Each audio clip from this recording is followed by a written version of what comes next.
আল্লাহ তাআলা যেন আমার একটা একটা করে সবগুলো স্বপ্ন পূরণ করে। যাই হোক, আমি একটা বড় আশা করেছিলাম আমি ইফতারি সবাইকে করাবো। এজন্য আমি এখানে অনেকগুলা মাছগুলো কিনে নিয়ে এসেছিলাম। ও হ্যাঁ, বলি ইফতারি কী দিয়ে করাবো? আমাদের এলাকায় ইফতারি অনেক কিছু দিয়ে হয়, আর আমি এখানে করেছিলাম আলু ঘন্ট আর ভাত। সেটা হলো মাছ দিয়ে আলু ঘন্ট। আর মাছ দিয়ে আলু ঘন্ট কিন্তু অনেক ভালো লাগে। উত্তরবঙ্গের এই খাবারটাই কিন্তু অনেক জনপ্রিয়তা। যাই হোক, আমি এখানে অনেক কথাই বলে ফেললাম। আর এখানে ইফতারির আয়োজন ছিল 500+ মানুষের জন্য। আর আমি এখানে যেগুলো মশলাগুলো তৈরি করছি সেই ভিডিওটা আমি আপনাদের সাথে শেয়ার করলাম, কিভাবে এই আলুর ঘন্টটা তৈরি করছে। আর এখানে রাঁধুনিটা সবগুলো মশলা একে একে দিচ্ছিল, আর আমি প্রশ্ন করছিলাম অনেক কিছুই।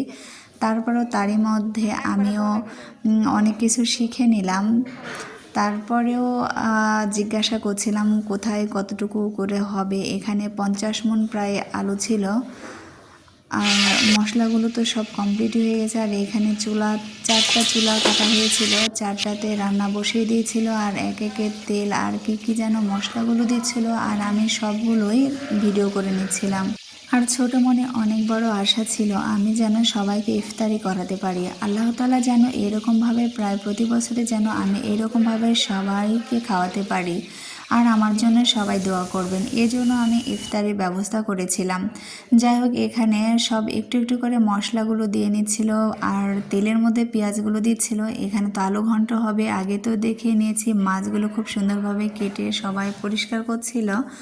আর এই তো এখানে আমার ক্যামেরাম্যান ছিল আমার শ্বশুর। আমার শ্বশুরকে বলেছিলাম আমি রান্না করছি যেটাতে, যে হাঁড়িতে, সেই ভিডিওটা করার জন্য। এদিকে আমার শ্বশুর ভিডিও করছিল, আর আমি এখানে পেঁয়াজগুলো খুব সুন্দরভাবে তেলের সঙ্গে ভেজে নিচ্ছিলাম। তারপর মশলাগুলো দিয়ে নিল সেই রাঁধুনি। আমিও পারতাম, কিন্তু এটা রাঁধুনির কাজ, যেহেতু অনেক মানুষের খাবার দাবারের ব্যাপার। তারপরে এগুলো মশলাগুলো খুব সুন্দরভাবে কষিয়ে নিয়ে এই তো আলুর ঘন্টটা কমপ্লিট হয়ে গেল। কালারটা মাশাআল্লাহ খুব সুন্দর হয়েছে, আর খেতেও কিন্তু দারুণ মজা হয়েছিল।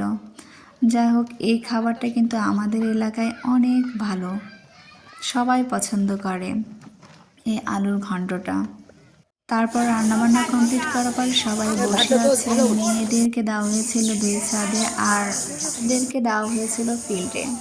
আর জায়গা তেমন এরকমভাবে ছিল না, এরকম অনেক লোকজন, তো এই জন্য এইভাবে দেওয়া হয়েছিল। আর এখানে দোয়া করা হচ্ছিল। আমি নাই বলি কথা, দোয়াগুলো শুনলে ভালো লাগে। আর এখানে মোনাজাত হচ্ছিল। যাই হোক, ভিডিওটা এ পর্যন্তই। আমার জন্য সবাই দোয়া করবেন। আল্লাহ।